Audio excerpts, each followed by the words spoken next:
Ibihe byiza kuri wowe wakanze subscribe, namwe mwese mudukurikirana mutureba, reka mbashimire cyane kuko umurimo turi gukora, umurimo muri kumfasha gukora ni umurimo ukomeye cyane. Abakanda share basharinga mu bandi bantu, ndetse abakanda like, namwe mwese mukurikirana ibiganiro byacu, reka mbashimire cyane. Ni ibiganiro bya gospel, ni umurongo twahisemo kuva kera, tuwumazemo imyaka irenga 18, ntabwo kandi tuzawuvamo kuko ni umurongo twahisemo. Hanyuma muri uyu mwanya ndagira ngo mbere yuko mbagezaho game changer wacu uyu munsi, uyu munsi ndashaka kubabwira game changer, umugabo wakoze ibintu by'ubutwari bikomeye cyane, na n'uyu munsi akibikora. Nicyo gitangaje kuri we, nuko na n'uyu munsi aracyabikora. Abimazemo nawe igihe kinini cyane, imyaka irenga 20. Ni umuntu rwose ukwiye imidari. Hanyuma uyu munsi reka manze babwire ko hari inkuru ikomeye cyane. Ni inkuru iri mu Rwanda, akaba ari inkuru ivuga ku gufungwa kw'insengero. Mu Rwanda bafunze insengero zisaga 5,600. 5,600. Oh my God! Ni insengero za gikristo bien sûr zingana n'5,600. Ni ukuvuga ngo izo nsengero ziruta umubare w'utugari turi mu Rwanda. Ni nyinshi cyane. Muri izi nsengero hari urusengero rumwe bafunze, nk'uko nabibonye ku nkuru yo ku Gihe, rwitwa umuriro wa Pentecote. Ni itorero umurimo wa Pentecote mu Rwanda. Iryo torero ryavutse mu makimbirane yabaye muri ADPR mu myaka yashize, ntabwo nibuka neza, ariko ni mu 2000 gutyo, 2000 cyangwa na rimwe, cyangwa se 1999. Havutse ikibazo muri ADPR gikomeye cyane cyo guhindura uburyo abantu bajyaga ku igaburo. Hanyuma mbere bajyaga ku igaburo bakoresheje igikombe kimwe, bakagenda bagihererekanya, umwe asomaho agahereza mugenzi we, aho nasomeye mugenzi wanjye nawe akaba ariho asomera. Hanyuma mu Rwanda haza gahunda y'isuku ndetse no kurinda indwara, ari nabwo mu Rwanda baciye imiheha n'ibindi bintu bitandukanye byo gusangirira ku gikombe kimwe cyangwa se ku kintu kimwe mu Rwanda. Iyo gahunda rero igera no muri ADPR. Baravuga ngo uburyo tujya ku igaburo, ndamutse ndwaye, ndamutse mfite uburwayi, nshobora kubutransmittinga cyangwa se kubwanduza mugenzi wanjye.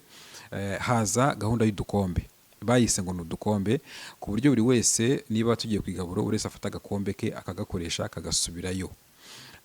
Iyo gahunda rero yateje ibibazo bikomeye muri ADPR, yateje benshi kugumuka, abantu benshi basohoka muri ADPR muri icyo gihe. Hari abagiye nyuma baragaruka bien sûr, ariko hari abagiye baherayo. Abagiye rero bagaherayo baragiye bashinga itorero, barigitaga ngo ni itorero ry'abasohotse, ariko nyuma ryaje kwitwa umuriro wa Pentecote mu Rwanda. Itorero umuriro wa Pentecote mu Rwanda riba itorero rikomeye, riba rwose itorero rifite imizi, rifite organisation, bafite n'urusengero rwiza cyane ahantu Kimironko, ahantu Kibagabaga, ntabwo ari Kimironko, ni Kibagabaga, rwiza rwose pe. Hanyuma kimwe mu bintu biranga uru rusengero nge narugezemo, nuko ubona bafite wa muco wa ADPR, ariko ADPR nk'iyo mu 1970, 60, mbese handi abadamu baba bambaye udutambaro, bambaye nyine ewana nk'umuntu nyine wo muri icyo gihe, muri iyo myaka ya kera, ku buryo bo ibintu by'iterambere kugendana n'ibigezweho ntago babikozwa rwose. Kimwe rero mu byo baregwa, leta y'u Rwanda ibarega, byanatumye bafungirwa itorero, nuko ngo harimo amacakubiri ndetse no kugumura abantu, kutitabira gahunda za leta n'ibindi bitandukanye.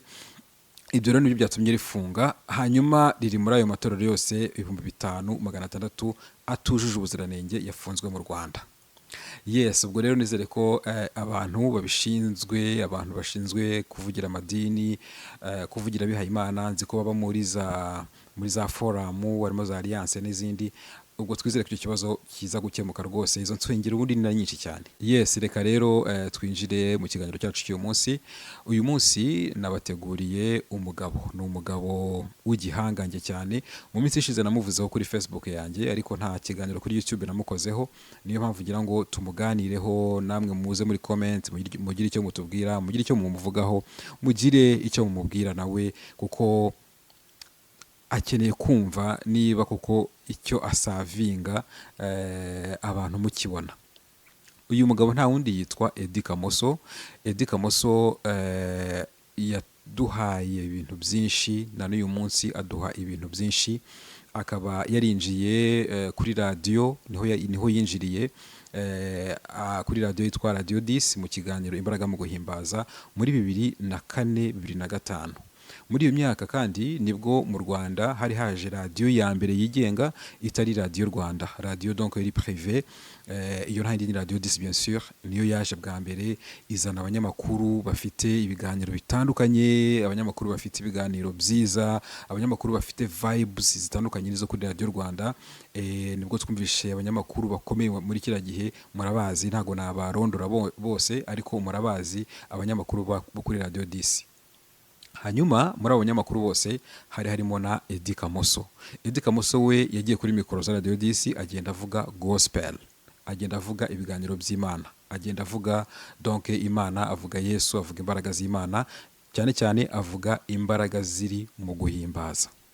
Kuri Radio 10 twamubonyemo uburyo butatu, twamubonye mu buryo butatu, nibwo numva navuga cyangwa se bune. Uburyo bwa mbere, Eddy Kamoso twamubonye kuri Radio 10 nk'umunyamakuru. Yakoze akazi k'itangazamakuru kuri Radio 10, umunyamakuru wa gospel bien sûr.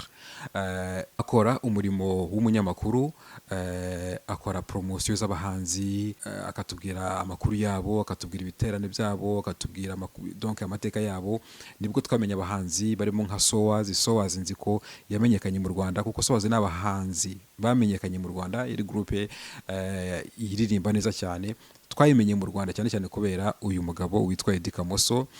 Nibwo twamenye abahanzi nka Mani Martin, abahanzi nka Richard Ngendahayo, amakorari akomeye nka Rehoboth, ndetse na Dusabe Alexis n'abandi bahanzi muri kiriya gihe ba gospel. Eddy Kamoso nk'umunyamakuru uri kuri mikoro yabakoreye promotion yo ku rwego rwo hejuru, maze gospel arayizamura, umuziki wa gospel utera imbere, abahanzi ba gospel bagaterwa ishema no gukora uwo muziki wa gospel, kuko baga bazi ko indirimbo bari busohore, igitaramo bari bukore kiraza kuvuga kuri Radio 10 na Eddy Kamoso.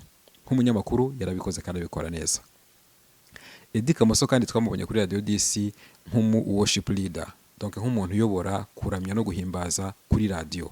Ibi bintu birakomeye cyane, kuko muri uyu mwanya yabaga afite w'amasaha 3 cyangwa 4 kuri Radio 10, yafataga indirimbo, agafata indirimbo zitandukanye, akayobora abantu mu mwanya wo kuramya no guhimbaza.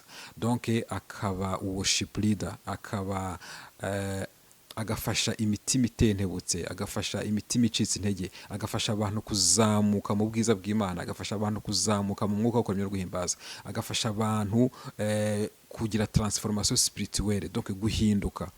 Aha kandi twamubonye nk'umuvugabutumwa, kuko yavuze ubutumwa, abantu benshi badakijwe barakizwa, abari mu madini atemera Kristo, ntabwo nshatse kuyavugira hano ariko marayazi, barakizwa barahinduka. Ni ubuhamya agiye atanga.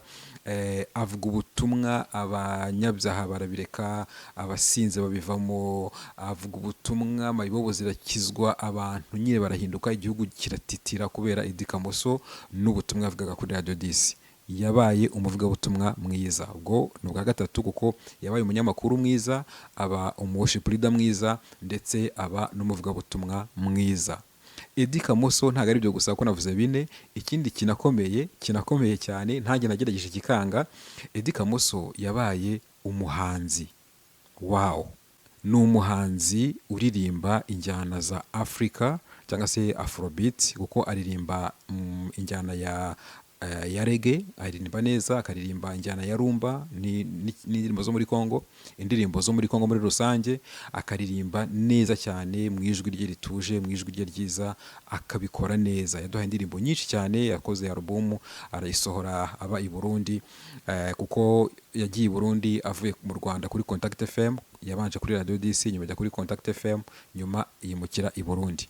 Yakoze igitaramo gikomeye i Burundi, cyitabiriwe n'umuhanzikazi w'umunyakenya witwa Esther Wahome. Nanjye nari ndiyo muri icyo gitaramo, ndabyibuka, ndetse na Papa Emile nawe yari ahari.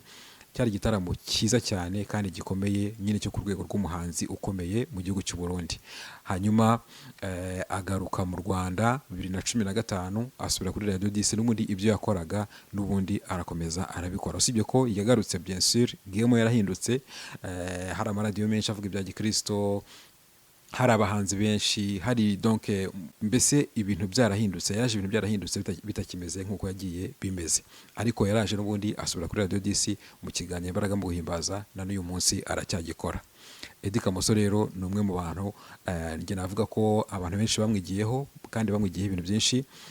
Abanyamakuru benshi bagiye baza nyuma ye, harimo ba Fisi Rukundo, harimo ba Joe Muslayi, harimo ba Patrick Kanyamibwa n'abandi, ba Karasira, harimo nanjye ndimo, benshi bagiye baza, ariko dufite umuntu watubanjirije, dufite umuntu twigiyeho, dufite umuntu twumvishe, tukumva uburyo akora ibintu, tukavuga ngo natwe tukabikora tukabishobora. Ibyo rero ni ibintu byiza cyane kuri Eddy Kamoso.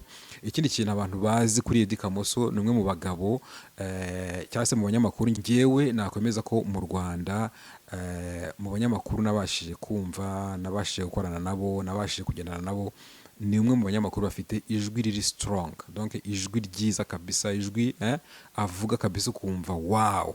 Ngira ngo nicyo kinamuhesha amasoko menshi yo gukora za publicité za kampani zikomeye, wumva yamamaza za MTN, yamamaza za Airtel, yamamaza za amakampani y'amabanke, mbese ku buryo ibintu bye abikora mu ijwi ryiza cyane, ijwi riryoheye amatwi, ijwi riri strong, ijwi rwose ryiza pe. Njyewe mu banyamakuru banyuze imbere, abo nabashije kumenyana nabo benshi b'inshuti zanjye, Eddy Kamoso ari muri bakeya beza bafite ijwi ryiza. Hari na Kalisa nawe twakoranye ku Isango, yamenaga amabafure, niko abantu bavugaga, nawe afite ijwi rikomeye cyane, ariko na Eddy Kamoso nawe yabaga ari aho ngaho mu bantu bafite amajwi meza cyane kuri Radio DC.